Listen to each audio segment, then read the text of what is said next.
seem like we feel the same. We love what we hate. We lie, but we know we can't widen. How to acknowledge that we have everything we need for our victory. Hello friends, this is Yundel, and today's share is about acknowledging, understanding, knowing that we have everything we need for our victory. Many times we are struggling of something.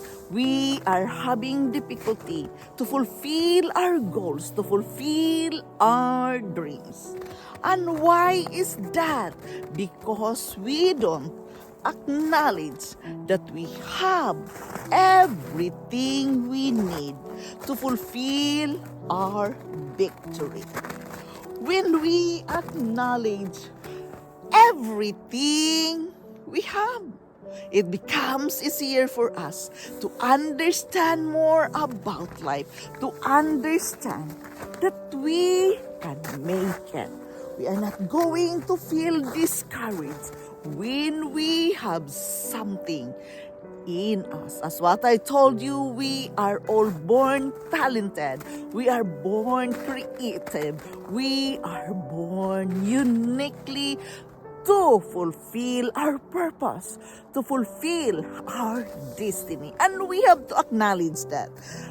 We can acknowledge this easier for us if we have that godly wisdom, believing what you have in you. God created you amazingly great. God created you talented.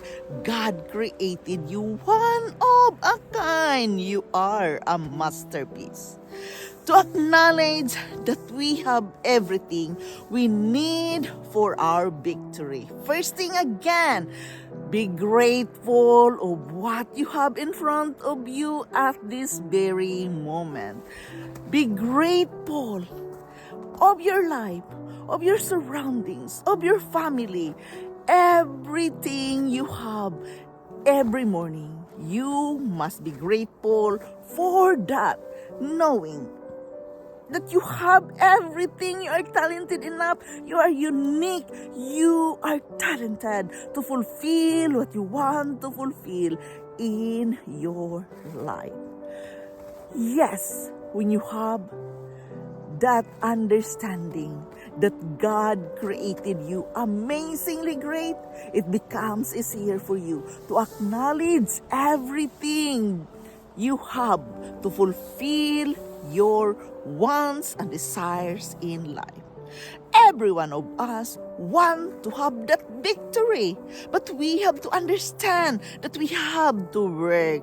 We have to work from our mindset. We have to work with our feelings. We have to practice more patience. We have to understand that things need time. Therefore, patience must be developed and be prayerful always.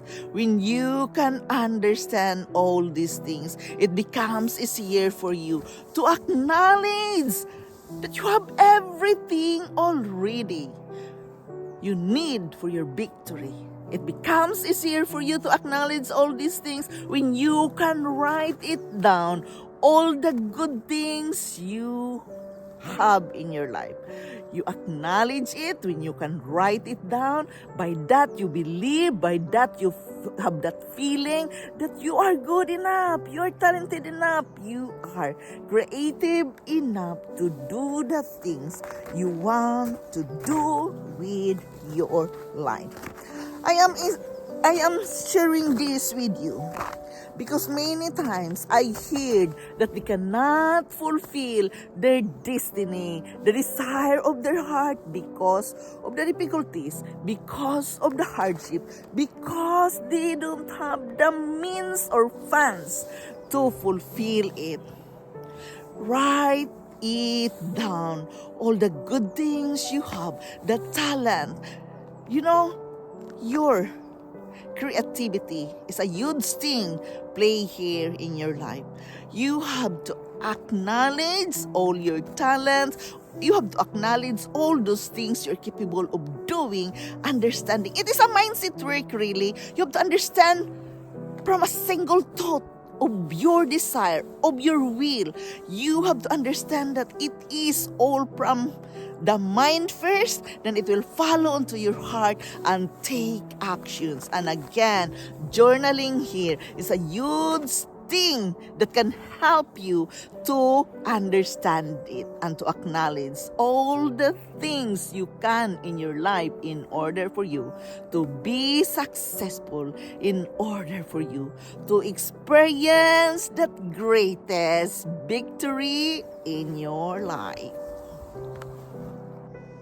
To acknowledge that we have everything we need for our victory, we must understand that God never promised us that we would not have problems. We have to understand that even His disciples here on earth, He said to them that there would be trouble in this life.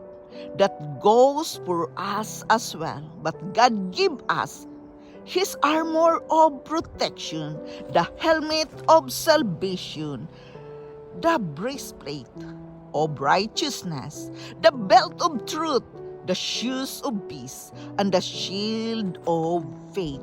He gives us everything we need for our victory, and to acknowledge that we must have that godly wisdom. When difficult things comes, things we don't understand, God uses them to develop our character. We have to understand that as well.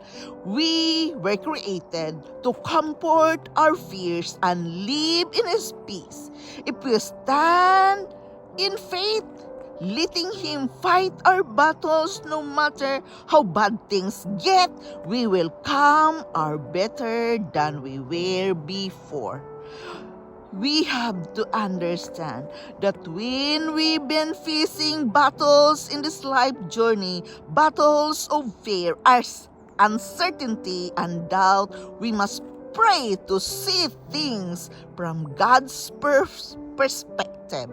Whatever we face, whatever comes against us, we have no reason to worry. We must acknowledge the Most High God fight for us.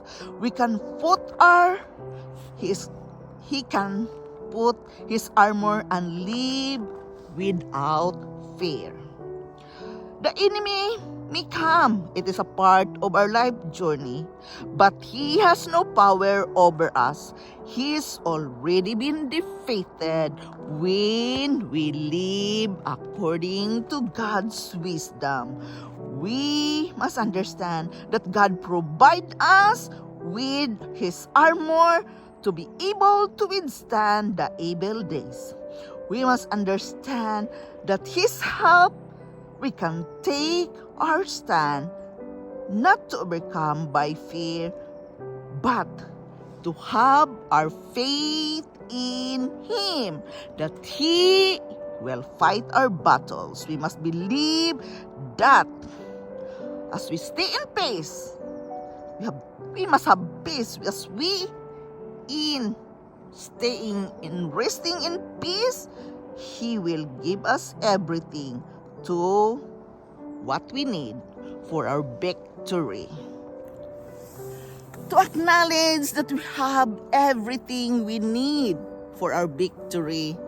For me, it is about trusting in God, have faith in God, believing that God is in control, knowing that He is fighting our battle.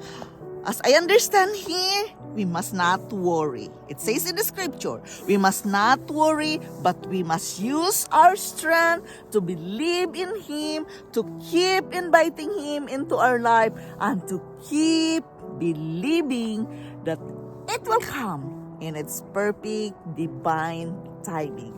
Understanding that we have everything we need for our victory. It becomes easier for you when you fully trust Him, when you think according to God's perspective. You see things according to God's perspective, it becomes easier for you. That you have already everything you need for your victory. You must learn how to use it. You must learn to use your talent. Be creative. You are talented enough. This is Yundel. Thank you for listening. Thank you for dropping here in my channel. I am very grateful to each and every one of you supporting me here in my channel. This is not an easy share. It is about being mindful always that we are not alone, that God is in control of our life. We have everything we need for us to survive and for us to get that greatest victory for our life. I love you all and bye. Like we feel the same, we